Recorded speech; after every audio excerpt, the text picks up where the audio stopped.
நடைபெற இருக்கின்ற 2026 தமிழ்நாடு சட்டமன்ற பேரவை பொதுத் தேர்தலில் மதுரை தெற்கு சட்டமன்ற தொகுதியின் வேட்பாளராக திராவிட முன்னேற்றக் கழகம் தலைமை தாங்குகிற மதச்சார்பற்ற முற்போக்கு கூட்டணியின் சார்பில் மறுமலர்ச்சி திராவிட முன்னேற்றக் கழகத்தின் வேட்பாளராக உதயசூரியன் சின்னத்தில் என் ஆருயிர் சகோதரர் தியாக வேங்கை பூமிநாதன் அவர்கள் போட்டியிடுவதால் இப்பொழுது வேட்புமனுவை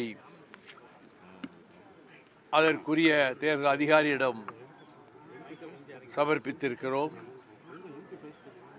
கூட்டணி கட்சி தலைவர்கள் உடன் வர சகோதரர் பூமிநாதன் அவர்கள் வேட்புமனுவை தாக்கல் செய்திருக்கிறார்.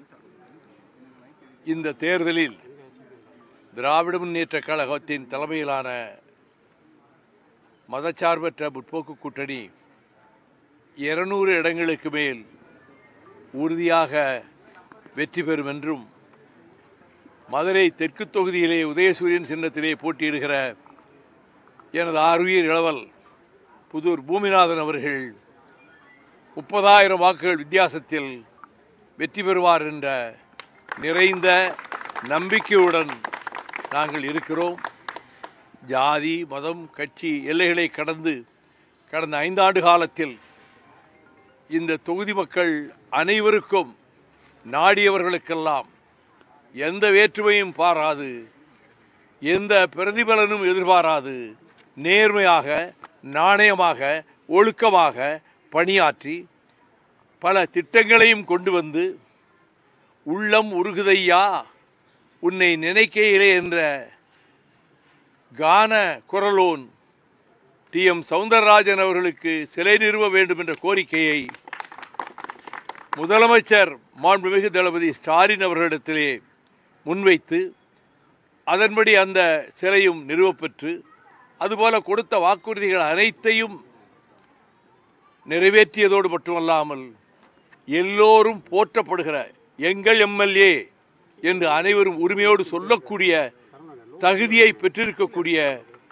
வேட்பாளர் பூமிநாதன் அவர்கள் பெருவெற்றி பெறுவது உறுதி என்பதும் இந்த தேர்தல் களத்தில் மாச்சரியங்களுக்கோ கசப்பான உணர்வுகளுக்கோ இடம் கொடுக்காமல் கண்ணியமாகவும் நாகரீகமாகவும் பண்பாட்டோடும் இந்த தேர்தல் களத்தில் நாங்கள் பிரச்சாரத்தை மேற்கொள்ள இருக்கிறோம். இந்த மக்களினுடைய பேராதரவு அவர்கள் உள்ள கிடக்கையில் இருப்பது நன்றாக அறிந்த காரணத்தால் தான் நான் இந்த பெருவெற்றியை நம்முடைய சகோதரர் பூமிநாதன் அவர்கள் உதயசூரியன் சின்னத்திலே பெறுவார் என்ற நம்பிக்கையை செய்தியாளர்களாகிய உங்களிடம் தொலைக்காட்சி ஊடக நண்பர்களிடம் நான் தெரிவித்திருக்கிறேன்.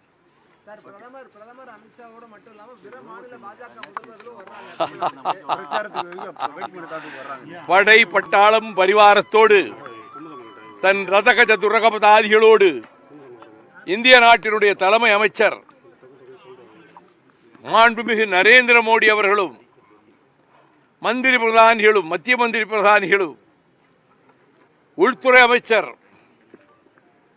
ஆணவத்தையே சொற்களாக உதிர்த்துக் கொண்டிருக்கின்ற அமித்ஷா அவர்களும் தமிழ்நாட்டிற்குள் எத்தனை முறை பிரவேசித்தாலும் எத்தனை தொகுதிகளிலும் சுற்றி சுற்றி வந்தாலும் அவர்கள் ஜெயிக்க முடியாது, ஜெயிக்க போவதும் இல்லை.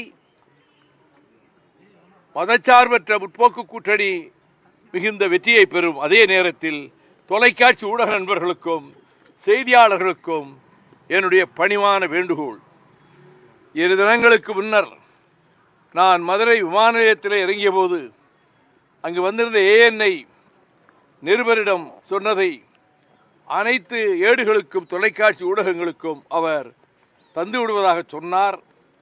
அவர் தந்தாரா தரவில்லையா என்று எனக்கு தெரியாது. ஆனால் பல இடங்களிலும் அது வெளியாகவில்லை. நான் இப்பொழுது அதை திரும்ப சொல்லுகிறேன். மாண்புமிகு முதலமைச்சர் தளபதி ஸ்டாலின் அவர்கள் வாகனத்தை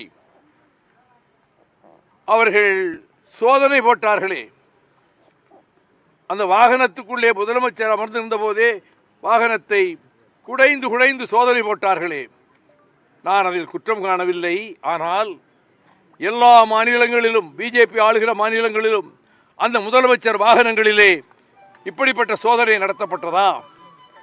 இது தலைமை அமைச்சருடைய விருப்பப்படி அவர்களுக்கு பக்கபலமாக இருக்கக்கூடிய ஒரு அமைப்பு, தேர்தலை நடத்துகிற அமைப்பு தருகிற ஊக்கத்தின் தைரியத்தின் காரணமாக சோதனை நடத்தப்பட்டதா?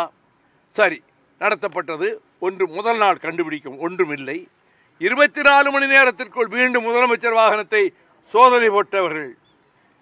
ஒரே ஒரு கேள்வி, நாட்டின் தலைமை அமைச்சர் விமானத்தில் வருகிறார், எத்தனை ஆயிரம் கோடி அவர் கொண்டு வருகிறார் என்று யாருக்கும் தெரியாது. அவர் வாகனத்திலே போகிறார், ரோட் ஷோவில் காரில் போகிறார், வாகனத்தில் போகிறார். அந்த வாகனத்தை ஏன் சோதனை இடவில்லை? எல்லோருக்கும் ஒரே விதமான அளவுகோல் தான் இருக்க வேண்டும். Same yardstick should be applied to all the candidates. பிரதமருடைய வாகனத்தை, தலைமை அமைச்சருடைய வாகனத்தை இப்பொழுது வருகிறாரே சோதனை போடுவீர்களா? உள்துறை அமைச்சர் வாகனத்தை சோதனை போடுவீர்களா? மத்திய மந்திரிகள் வாகனங்களை சோதனை போடுவீர்களா? போடவில்லை என்று சொன்னால் இது ஒரு சார்பாக ஒரு நயவஞ்சக எண்ணத்தோடு முதலமைச்சர் வாகனத்தை வேண்டுமென்றே சோதனை என்ற பெயரிலே நடத்தியிருக்கிறார்கள். இதே சோதனை பிரதமர் வாகனத்திலும் உள்துறை அமைச்சர் உள்ளிட்ட அத்தனை அமைச்சர்கள் வாகனத்திலும் நடத்தப்பட வேண்டும். அப்பொழுதுதான் நீங்கள் நடுநிலையோடு செயல்படுகிறீர்கள் என்று மக்கள் நம்ப முடியும். இல்லாவிடில் இந்த சோதனைகளுக்கெல்லாம் அஞ்சுகிறதல்ல திராவிட முன்னேற்ற கழகம். இதை பற்றியெல்லாம் கிஞ்சிற்றும் கவலைப்படுகிறவில்லை எங்களுடைய முதலமைச்சர் மாண்புமிகு தளபதி ஸ்டாலின் அவர்கள். ஆனால் பொதுமக்கள் கவனத்துக்கு வைக்கிறேன், இதே முறையில் பிரதமர் வாகனத்தையும் உள்துறை அமைச்சர் உள்ளிட்ட மற்ற அமைச்சர்கள் வாகனங்களையும் சோதனை போட வேண்டும். போட்டால்தான் உங்களிடம் நடுநிலை இருக்கிறது என்ற அர்த்தம். இல்லையேல் நீங்கள் ஓரவஞ்சகமாக செயல்படுகிறீர்கள் என்று நான் குற்றம் சாட்டுகிறேன்.